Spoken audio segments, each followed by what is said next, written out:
Toshkent shaharining Qoq markazida joylashgan Shahidlar xotirasi maydoni, teleminora, Korzinkaga yaqin bo'lgan Shahriston metroga 100 metr chiqadigan joyda, Qobil Qoraka masjidining ro'parasida shundoqqina burchakda yo'lli yuzda joylashgan 4 sotuvdan ikkita yonma-yon jami 8 sotuvli hovlilarimiz biznes uchun juda ham zo'r bo'lgan variantlarimiz egalari tomonidan sotuvga qo'yildi. Eng qizig'i o'rtoqlar, 5 vaqt azon ovozi eshitilib turadigan mana shunaqangi daraxtlari ko'p bo'lgan yam-yashilgina fayzlikkina mahallada oldidagi zahvatlariga ega bo'lgan chiroylikkina hovlimizni ko'ringlar. Ichida nima bor ekan deb o'ylaysiz? Kelinglar o'rtoqlar, lokatsiyasi bo'yicha umuman tengi yo'q. Eng markaz joylardan biri hisoblanadi. Bino ichiga kirganimizda mana shunaqangi katta darvozaxonamiz, hovlisini ko'ryapsizlar, to'rtburchak holatda, o'rtada zeleniy zonalar qilingan, atrofiga mana shunaqangi G-obrazli shaklda binolar qilingan.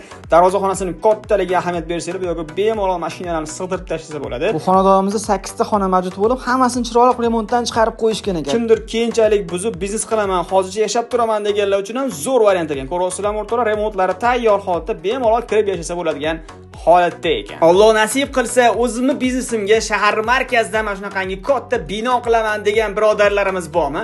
Shu variant ayni sizlar uchun. Menga ham shunaqangi markaz joylardan uylar nasib qilsin deganlar videoga like bosib, yaqinlarimizga yuborib qo'yinglar. Salomat bo'linglar.